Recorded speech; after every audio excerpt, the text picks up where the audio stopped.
You're listening to hits written by a man who went insane! 98.6 WCCK. What is 98.6 WCCK? We see it advertised in a couple spots in the game, like the large neon sign in Mine Dive and in Jimmy's car at the end of the game. WCCK is the radio station that Jimmy uses to talk to you throughout the game. With this radio station, he tells you bits of Lauren's story about his discovery of the simulated parts of the world and how he learned to change avatars. This wasn't always the planned lore. There are alternative radio station broadcasts that, instead of showcasing the world in a creative and positive light like Jimmy, instead tell the story of a man slowly coming to the realization that the world around him simply isn't what he thought it was. Here's the first broadcast. Okay, where do we start? We start with the vans, the monogon vans. You see them around town, right? White vans, guys in gray jumpsuits behind the wheel claiming they're studying weather and magnetic patterns in the atmosphere, right? If you buy that, I've got a used car to sell you, man. Those damned vans started bugging the hell out of me. So I started tracking them one day, just for fun. I learned their patterns, learned how many of them there are, where they go, what time of day, all of it. And the more I looked, the creepier it got. For example, van A8129 pulled up in front of my house at 2:06 p.m. every day. 2:06 exactly. Not 2:05. Not 2:07. Not once in a year and a half of watching did that van ever show up even a tenth of a second late. I don't care how punctual you are. Nobody can do that. That's not how human beings behave. The person broadcasting, who we later find out goes by Jay, has been living his normal life, but over the course of a year has come to the realization that something was off and started recording it. After getting documented proof, he decides to start broadcasting and share it with the world. I stole one of them. I tricked the driver into helping me with a spare tire, then I just took off with it. Drove for an hour out of town. Nobody came for me. I checked into a motel, I kept waiting for the heat, but nope. Finally, I fell asleep for 2 seconds, and when I woke up, boom! Back in my house, van back to its owner like nothing happened. Now that does not happen. I don't care what my monogon-appointed psych witch doctor says. It wasn't a dream. I did it. It was real. And taking those vans was threatening enough to stir the hive, so they broke out some real shit on me. Now, most of the time, they play along, right? They chase you down with police as if everything's cool, but sometimes, if you really scare them good, they bring out the big guns. I tried to take another van, and guess what? No steering wheel. No gas pedals. Swear to God, the gray suit guy just pantomized driving as the van goes up and down the block. It's hilarious. His hands aren't on anything. How's he driving? The drastic action that Jay takes here shows us that the simulation is a living system that can adapt to the inhabitants trying to go against the programming. You want another good one? The trees. Look at the trees. This one took me a while to spot. You know, when they plant trees in a video game, they don't do it one at a time. They do have like a program. They press a button and boom, forest. Simple. But you got to set parameters, right?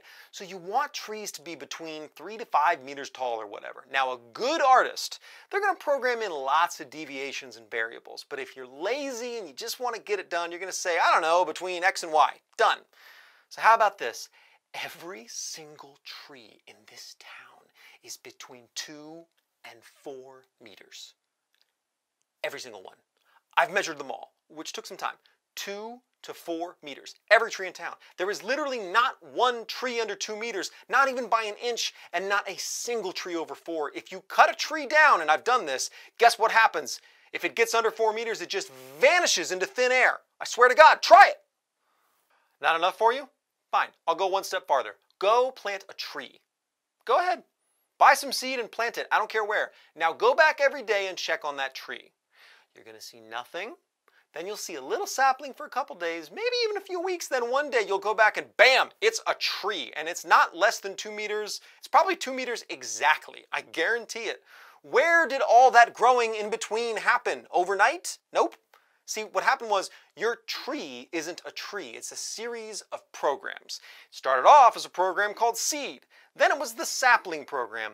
Then it became tree. And the tree program can't be less than 2 meters. I haven't captured it on camera yet, but I swear to you, if you're there at the right moment, you would see your little sapling go pop, and suddenly it's a tree. Suddenly it's huge. Now's the first time Jay makes the connection that he's in a simulation and provides his viewers with an easy way they can test themselves to prove it. I don't know what's more discouraging, the evidence that the reality you're trapped in isn't very real, or the fact that it's such a piss-poor simulation. It's just shoddy, man. Well, that's basic stuff. If you haven't already figured out for yourself that this whole town is little more than Pleasantville, you are willfully blind, and I can't help you. This stuff is everywhere. Don't even get me started on the weather. Now, I'm guessing the fact that you're listening to this means you already kind of know. You've spotted some of these yourself. So, okay, enough multiplication tables. Let's do some trig, right? Oh, wait, we've got a caller. Go ahead, you're on the air. Now, we learn that he isn't just broadcasting, but running a radio station that can take callers, showing that he firmly believes he's in a simulation and doing what he can to spread this message. All right, you're listening to the 98.6 WCCK Dead FM Road Warrior Edition, and this is Jay reminding you that you gotta dig down through the cover downs, find the truth. Just reach out your hand and what you're looking for will come right to you. Like my new friend here. What's your name, new friend? Don't have all day here, little buddy. All right, you're a little shy. That's fine. I'm gonna call you Pal. These are the final messages. Jay taking a call and urging the hesitant caller to talk, which might presumably be you, the player. The broadcasts by Jay paint a very different picture than Jimmy's. In Jimmy's broadcasts, he's always positive and talking about creativity and discovery. Jay's broadcasts come from a very different perspective. The perspective of somebody slowly coming to the realization that their world not only isn't real, but it's a bad fake. This could have really changed the tone of the game, making it much darker, giving it more of a feeling akin to the Portal games, where you're trapped but just keep pushing forward in an attempt to escape. What do you think of the radio messages? Would you have preferred a darker toned game where you're desperate to escape, or the current fun and creative sandbox world? Let me know in the comments, and thanks for watching.